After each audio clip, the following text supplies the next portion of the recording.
আচ্ছা, অনেকে বলছেন যে ব্রাদার রাহুলের উসুলে হাদিসের কোনো জ্ঞান নেই। ভাই, জ্ঞান নেই তো নেই, তো আপনার কি? ব্রাদার রাহুল কি এখানে মুহাদ্দিস হতে গিয়েছিলেন? তিনি 11 রাকাতের পক্ষে সহিহ হাদিস পেশ করতে গিয়েছিলেন, পেশ করেছেন। আলী হাসান হুসামা পারেননি, এখানেই কাহিনী শেষ। উসুলে হাদিস জানে কি জানে না সেই কথা এখানে আসবে কেন? অনেকে বলছেন যে ব্রাদার রাহুলের মধ্যে বিরাট প্রতিভা আছে। আসলে ভাই, এখানে প্রতিভার বিষয় নয়। ব্রাদার রাহুল দাবি করেছেন যে উমর রাদিয়াল্লাহু তাআলা আনহু 11 রাকাত কিয়ামুল লাইলের নির্দেশ দিয়েছিলেন, আর তার কাছে সহিহ হাদিস রয়েছে। তিনি শুধুমাত্র সহিহ হাদিসটা পেশ করেছেন। ব্রাদার রাহুলের জায়গায় যে কেউ থাকলে তিনিও এটা করতে পারতেন। আর আলী হাসান উসামার কাছে যেহেতু সহিহ হাদিস নেই, সেহেতু আলী হাসান উসামার এই ডিবেটে আসাই উচিত হয়নি। সুতরাং ব্রাদার রাহুল ডিবেটে জিতে গেছেন, ব্যাপারটা এমন নয়। আলী হাসান উসামা হারতে এসেছিলেন, তিনি হেরে গেছেন। তিনি হেরে গেছেন বলে ব্রাদার রাহুল জিতে গেছেন। এখানে বিরাট প্রতিভার কোনো ব্যাপার নয়। আলী হাসান ওসামার কাছে যেহেতু 20 রাকাতের পক্ষে কোনো সহিহ হাদিস ছিল না, সেহেতু তার এই ডিবেটে পাকামো করতে আসাই উচিত হয়নি। এসব গেল ব্রাদার রাহুলের পক্ষে ভালো কথা। খারাপ কথা হচ্ছে এটা, দুঃখজনক কথা হচ্ছে এটা, এত বড় বড় শায়েখ থাকতে ডিবেটে যেতে হয় একজন জেনারেল শিক্ষিত ছেলেকে। এটা আহলে হাদিস ধর্মের জন্য খুবই দুঃখের কথা। ব্রাদার রাহুলকে কি কখনো হারানো সম্ভব? অবশ্যই সম্ভব। কার দ্বারা সম্ভব? এই মুহূর্তে আমি এমন কাউকে দেখতে পাই না যিনি ব্রাদার রাহুলকে হারাতে পারবেন। তবে এমন একজন ব্যক্তি রয়েছেন যিনি ব্রাদার রাহুলকে হারাতে পারেন।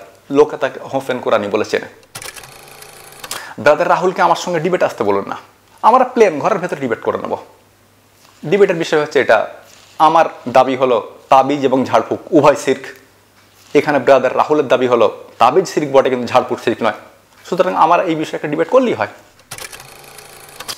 যাই হোক, যেই তিনটে বিষয় আপনি ব্রাদার রাহুল এবং আলী হাসান উসামার ডিবেট থেকে জানতে পারেননি, সেই তিনটে বিষয় আপনার জেনে নেওয়া উচিত। প্রশ্ন হবে, কোন তিনটে বিষয়? আর ওই তিনটে বিষয় তারা লুকিয়েছেন কেন? কারণ ওই তিনটে বিষয় তাদের ধর্মের বিরুদ্ধে যায়। আহলে হাদিস ধর্মের বিরুদ্ধে যাবে, হানাফি ধর্মের বিরুদ্ধে যাবে। এত ব্রাদার রাহুলও তা বলবেন না, আর আলী হাসান উসামা তা বলবেন না, এটা আমি নিশ্চিত। প্রশ্ন হবে, কোন তিনটে বিষয়? কইতে হবে আপনি বলে দিন। প্রথম বিষয় হচ্ছে তারাবি, তাহাজ্জুদ বা কিয়ামুল লাইল একই নামাজ এবং এটা নফল নামাজ। দ্বিতীয় বিষয় হলো 8 রাকাতি আদায় করতে হবে অথবা 20 রাকাতি আদায় করতে হবে। বিষয়টা এমন নয়, সবচেয়ে কম 2 রাকাত আদায় করা যায়, আর সবচেয়ে ঊর্ধ্বের কোনো সীমা নেই। আর 3, তারাবি, তাহাজ্জুদ বা কিয়ামুল লাইল মুহাম্মদ সাল্লাল্লাহু আলাইহি ওয়াসাল্লাম মাত্র 3 দিন জমাতে আদায় করেছিলেন, তারপর থেকে তিনি আর জীবনে কখনো জমাতে আদায় করেননি। পরবর্তীতে খলিফা উমর ফারুক তারাবির নামাজকে জমাতবদ্ধ করেন। সুতরাং এটা সুস্পষ্ট বিদাত। সালামুন আলাইকুম। ডিবেট রিভিউ, যদিও আগেভাগে আমি বলে দিতে চাই ডিবেট আমি দেখিনি।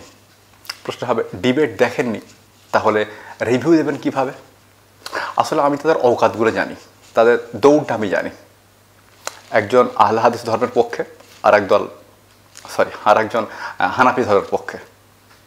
ব্রাদার রাহুল আহলে হাদিস ধর্মের পক্ষে, আর আলী হাসান উসামা হানাফি ধর্মের পক্ষে। তো তাদের দৌড়টা আমি জানি, এই জন্য ডিবেট না দেখলেও ডিবেট সম্পর্কে রিভিউ দিতে পারবো। আমি আপনাদেরকে এও জানাবো তারা যে তিনটে বিষয়ে কথা বলেনি। প্রশ্ন হবে, ডিবেট দেখেননি, আপনি কি করে জানলেন যে তারা এই তিনটে বিষয়ে কথা বলেনি? আমি তাদের দৌড়টা জানি, আমি তাদের অওকাতটা জানি। সুতরাং এই তিনটে বিষয়ে তারা কথা বলবে না, এটা আমি নিশ্চিত। কেননা এই তিনটে বিষয় তাদের ধর্মের বিরুদ্ধে যায়, মানে আহলে হাদিস ধর্মের বিরুদ্ধে যাবে এবং হানাফি ধর্মের বিরুদ্ধে যাবে।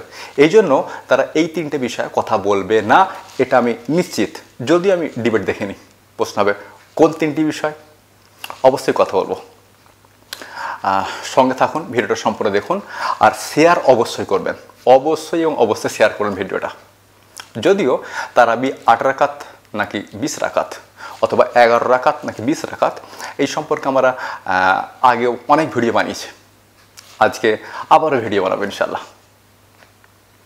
তো প্রথমে কথা বলে নিই সেই তিনটে বিষয়ে, যে তিনটে বিষয়ে তারা কথা বলেনি, এবং এর জন্য 5-7 মিনিট সময় লাগবে। আমাকে একটু গোড়া থেকে বলতে হবে। তাহলে শুরু করি, চলুন না। সর্বপ্রথম তারাবি তাহাজ্জুদ এবং কিয়ামুল লাইল, তারাবি, তাহাজ্জুদ এবং কিয়ামুল লাইল, এই তিনটে নামাজ ভিন্ন নামাজ নয়। মানে নাম তিনটে কিন্তু নামাজটা মূলত একটাই। কীরকম? যেরকম পানি তরল অবস্থায় থাকলে তাকে আমরা পানি বলি, কঠিন হয়ে গেলে তাকে বরফ বলি, গ্যাস হয়ে গেলে তাকে আমরা বাষ্প বলি, মূলত সেটা পানি। তেমন একইভাবে এই তিনটে নামাজ মূলত একই নামাজ, তিনটে নামে পরিচিত। শুরুতে কথা বলা যাক। 17 নম্বর সূরা বনী ইসরাঈলের 79 নম্বর আয়াত আপনাকে আসতে হবে। আল্লাহ সুবহানাহু ওয়া তাআলা বলছেন যে ওয়া মিনাল লাইলি ফাতাহাজ্জাদ বিহি নাফিলাতাল লাকা। আল্লাহ সুবহানাহু ওয়া তাআলা মুহাম্মদ সাল্লাল্লাহু আলাইহি ওয়াসাল্লামকে উদ্দেশ্য করে বলছেন, আপনি রাতে তাহাজ্জুদ আদায় করুন, এটা আপনার জন্য নফল। নাফিলাতাল লাকা, এটা আপনার জন্য নফল। তাহাজ্জুদ নামাজ নফল নামাজ। যেহেতু তাহাজ্জুদ নামাজই কিয়ামুল লাইল আর তাহাজ্জুদ নামাজ তারাবি, অতএব কিয়ামুল লাইল বা তারাবিও নফল নামাজ, এটা নফল ইবাদত। মুহাম্মদ সাল্লাল্লাহু আলাইহি ওয়াসাল্লামকে আল্লাহ সুবহানাহু ওয়া তাআলা রাতে তাহাজ্জুদ আদায়ের নির্দেশ দিয়েছিলেন। এই নির্দেশ মোতাবেক তিনি আজীবন রাতে তাহাজ্জুদ আদায় করতেন। প্রশ্ন হবে, তাহাজ্জুদ কথার অর্থ কী? তাহাজ্জুদ কথার অর্থ হচ্ছে ঘুম থেকে উঠে নামাজ পড়া। ঘুম থেকে উঠে পড়াকে আরবিতে বলা হয় তাহাজ্জুদ। যেহেতু মুহাম্মদ সাল্লাল্লাহু আলাইহি ওয়াসাল্লাম আমাদের প্রচলিত সিস্টেম অনুযায়ী রাত্রির 9টা, 9:30, 10টার মধ্যে ঘুমিয়ে পড়তেন এবং রাত্রির 2টো, 3টে বা 2:30, 3টের দিকে তিনি উঠে পড়তেন, উঠে এই নামাজটা আদায় করতেন। এই জন্য এটাকে তাহাজ্জুদ নামাজ বলা হচ্ছে। আপনি বুঝতে পারছেন? কিয়ামুল লাইল কেন বলা হয়? কারণ এটা রাতের বেলায় আদায় করা হয়। মানে এশার পর থেকে, এশার নামাজের পর থেকে ফজরের নামাজের পূর্ব পর্যন্ত, ফজরের নামাজের আগে পর্যন্ত যে নামাজগুলো পড়া হয় সেটাকে বলা হয় কিয়ামুল লাইল বা রাতের নামাজ। কিয়াম মানে নামাজে দাঁড়ানো, আর লাইল মানে রাত। কিয়ামুল লাইল মানে রাতের নামাজ। এশার পর থেকে ফজরের আগে পর্যন্ত যে নামাজ পড়া হয় তাকে বলা হয় কিয়ামুল লাইল। এই জন্য তাহাজ্জুদকে কিয়ামুল লাইল বলা হয়, কারণ এটা এশার পরে ফজরের আগে পড়া হয়। প্রশ্ন, তাহলে তারাবি কাকে বলে? তাহাজ্জুদ নামাজটাকে তারাবি বলা হয়। তারাবি শব্দের অর্থ হলো বিশ্রাম করা।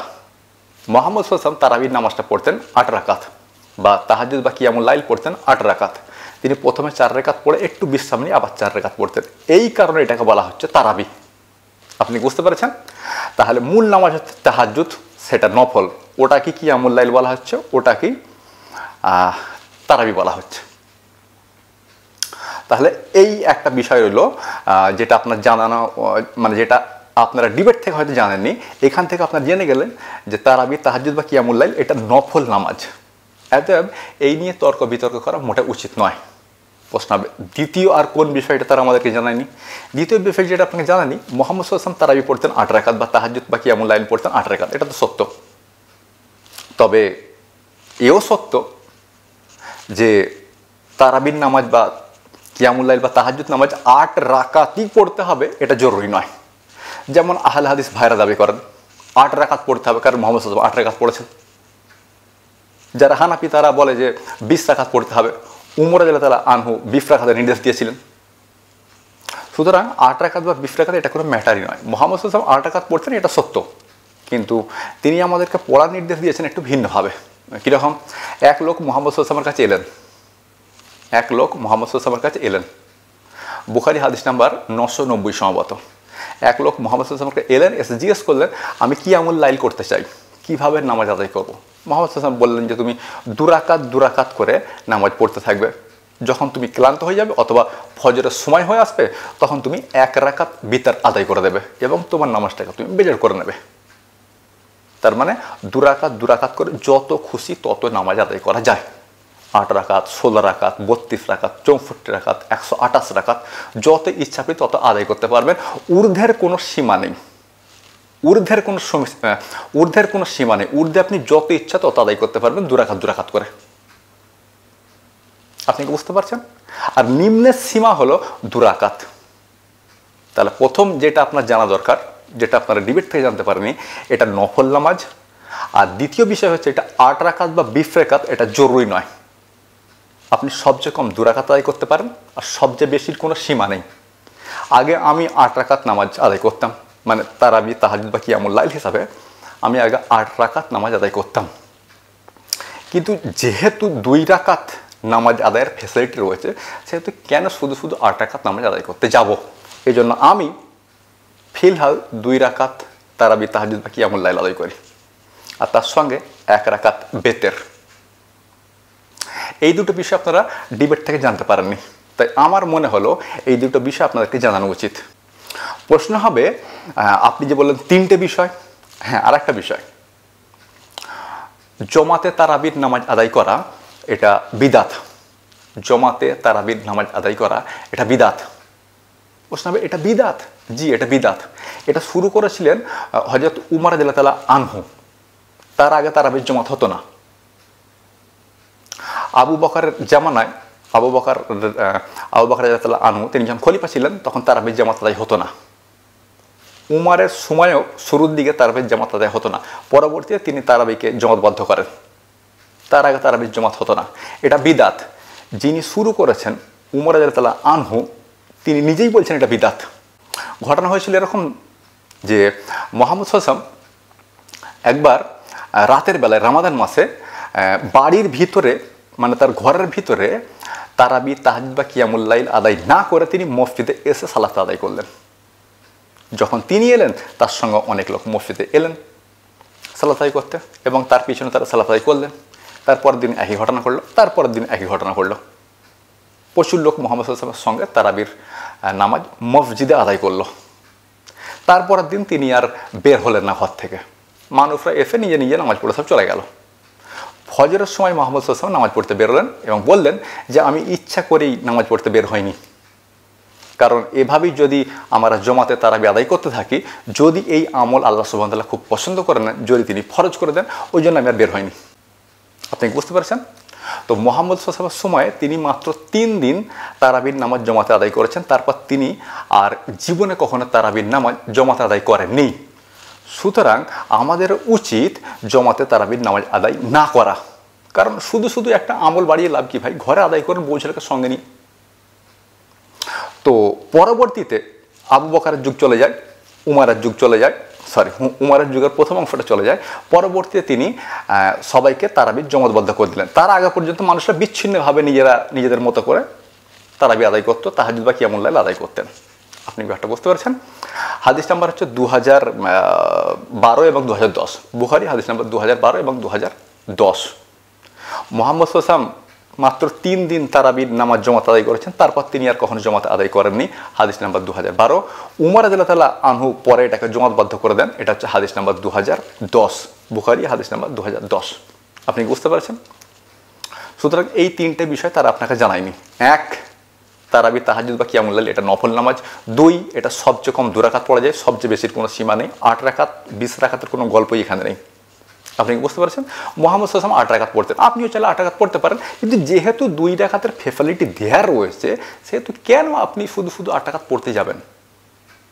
আমল যত বাড়াবেন শরীরের উপরে চাপ তত বেশি পড়বে, আমল যত হালকা রাখবেন তত সেটা করতে ইচ্ছা লাগবে। আল্লাহ সুবহানাহু ওয়া তাআলা পবিত্র কোরআনে বলেছেন, এই সম্পর্কে তিনি পবিত্র কোরআনের কথা বলেছেন। পবিত্র কোরআনের 2 নম্বর সূরা বাকারা আয়াত নম্বর 185-তে, ইউরিদুল্লাহু বিকুমুল ইউসরা ওয়ালা ইউরিদু বিকুমুল উফরা। তিনি তোমার জন্য সহজটা চান, কঠিনটা চান না। তো যেহেতু 2 রাকাতের ফ্যাসিলিটি রয়েছে, সেহেতু 8 রাকাত পড়তে যা আমার মতে বোকামি। আমি তো এমন বোকামি করতে যাব না।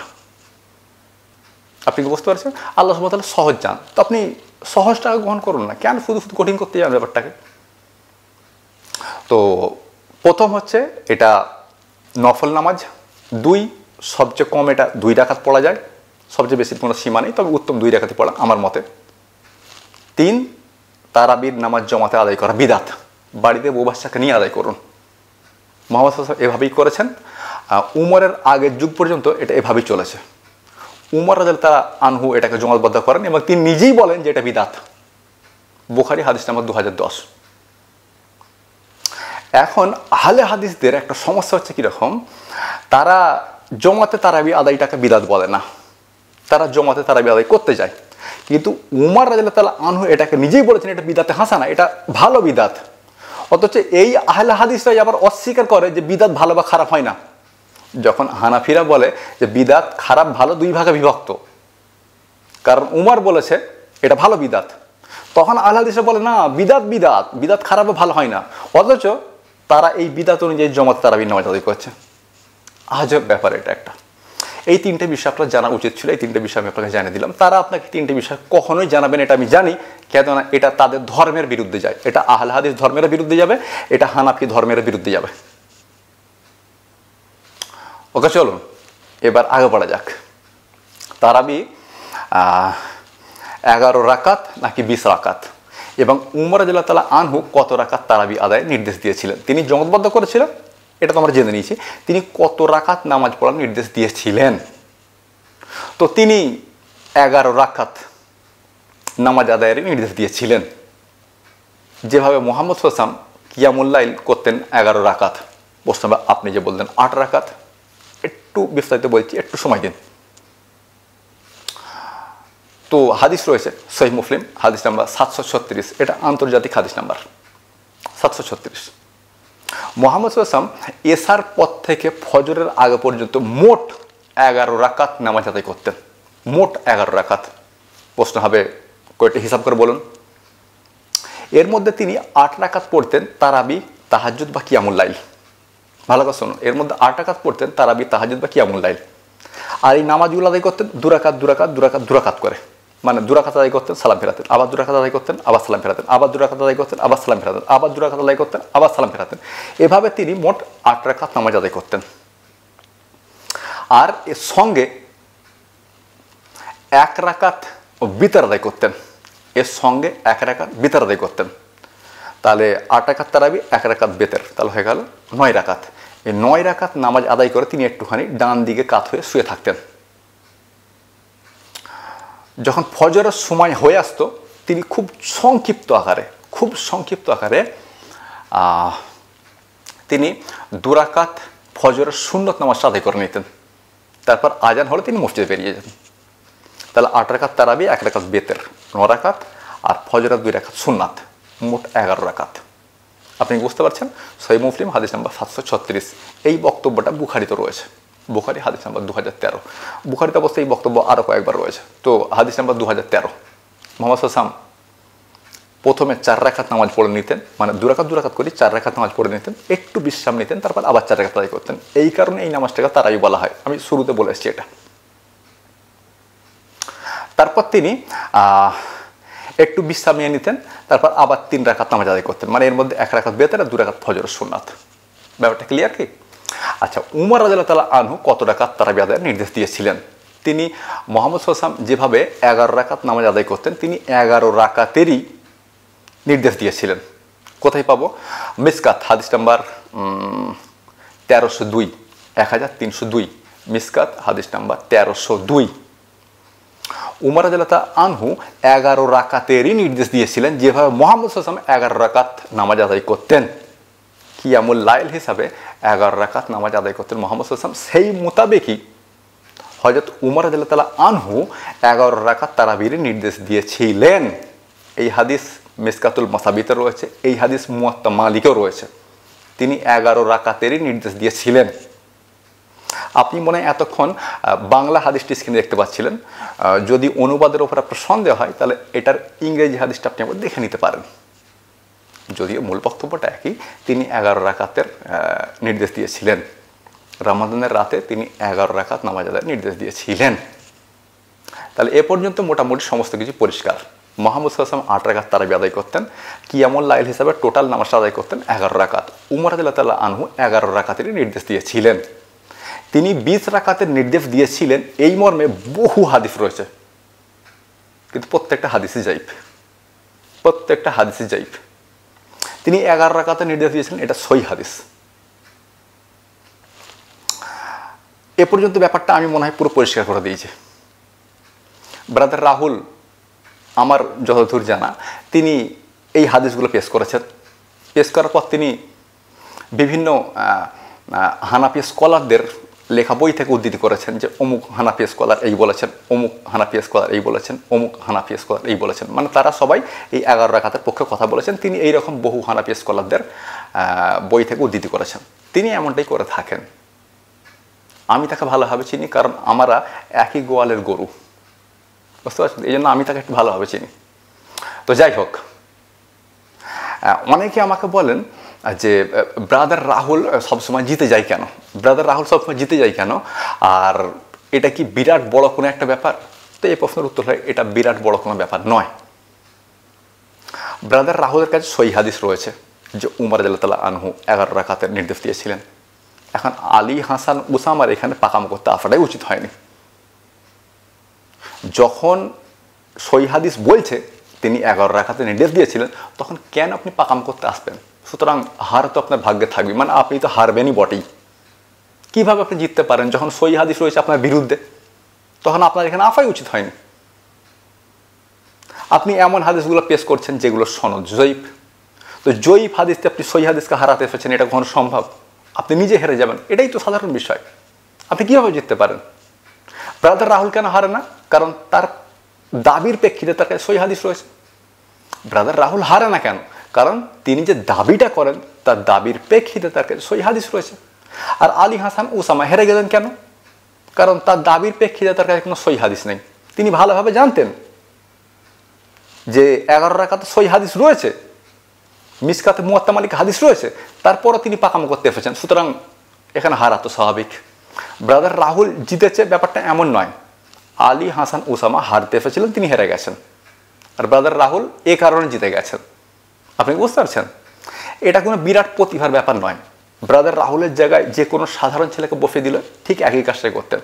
মিসকাত 1302 নম্বর হাদিস, উমর রাদিয়াল্লাহু আনহু 11 রাকাতের নির্দেশ দিয়েছিলেন, হাদিস সহি। মুয়াত্তা মালিক হাদিস নাম্বার 253, হাদিস সহি। এখন আলী হাসান উসামা এই সহি হাদিসটাকে অস্বীকার তো করতে পারছেন না। মুহাম্মদ সাল্লাল্লাহু আলাইহি ওয়াসাল্লাম 11 রাকাত নামাজ আদায় করেছেন, সহি হাদিস দ্বারা প্রমাণিত। মুসলিমের হাদিস রয়েছে, বুখারীর হাদিস রয়েছে। অস্বীকার করার কোনো উপায় নেই। তিনি 8 রাকাত তারাবি আদায় করতেন, অস্বীকার করার কোনো উপায় নেই। আবার উমর রাদিয়াল্লাহু আনহু 11 রাকাতের নির্দেশ দিয়েছিলেন, এই মর্মে সহি হাদিস রয়েছে, অস্বীকার করার কোনো উপায় নেই। সুতরাং আলী হাসান উসামা এই হাদিসগুলোকে তো অস্বীকার করতে পারছেন না, হাদিসগুলো তো সহি। অথচ তিনি যে হাদিসগুলো পেশ করছেন সেগুলো সবই জয়ীফ হাদিস। আমি জানি 20 রাকাত তারাবির পক্ষে বহু জয়ীফ হাদিস আছে যে উমর রাদিয়াল্লাহু আনহু 20 রাকাতের নির্দেশ দিয়েছিলেন, এই মর্মে বহু জয়ীফ হাদিস আছে। কিন্তু এই হাদিসগুলোর লাভটা কি? হাদিসগুলো তো জয়ীফ হাদিস, এটা আলী হাসান উসামা নিজেও জানে। সুতরাং ওই হাদিস পেশ করে পাকামো করার কোনো মানি হয় না। সুতরাং ব্রাদার রাহুল জিতেছেন নয়, আলী হাসান উসামা জাস্ট হেরে গেছেন, আর উনি নিজে ব্রাদার রাহুলকে জিতিয়ে দিয়েছেন। আলী হাসান উসামার এখানে আসাই উচিত হয় না। যাই হোক, এটা গেল একটা বিষয়। আরেকটা বিষয় হচ্ছে আহলে হাদিসদের জন্য এটা খুব লজ্জাজনক বিষয়। ব্রাদার রাহুল জিতে গেছে, ব্রাদার রাহুল জিতে গেছে, ব্যাপারটা এমন নয়। এটা আহলে হাদিসদের জন্য অনেক লজ্জাজনক বিষয়। এত বড় বড় শায়েখ থাকতে একজন জেনারেল শিক্ষিত ছেলেকে ডিবেটে আসতে হয় তাদের পক্ষ থেকে, ব্যাপারটা অবাক করা। অথচ বড় বড় শায়েখ ব্রাদার রাহুলের পক্ষে লেখালেখি করছে সোশ্যাল মিডিয়ায়, অথচ ডিবেট করার জন্য কেউ এগিয়ে আসে না। এটা তাদের জন্য এক লজ্জাজনক বিষয় যে এত বড় বড় শায়েখ থাকতে ব্রাদার রাহুলকে ডিবেট করতে আসতে হয় তাদের পক্ষ থেকে, অথচ তারা ব্রাদার রাহুলের পক্ষে লেখালেখি করছে, তবু ডিবেটে আসবে না। ব্যাপারগুলো ভাবার। ব্রাদার রাহুল কি কখনো হারতে পারে? জি, অবশ্যই হারতে পারে। ব্রাদার রাহুলও হারতে পারে। তো কে তাকে হারাতে পারেন? তাকে হারাবার ক্ষমতা শুধুমাত্র একজনের মধ্যেই রয়েছেন, মানে তাকে হারাবার ক্ষমতা শুধুমাত্র একজনের মধ্যে রয়েছে। আর ব্রাদার রাহুল কখনই তার সঙ্গে ডিবেটে যাবে না। তার নাম কি? লোকে তাকে হোসেন কোরআনি বলে চেনে।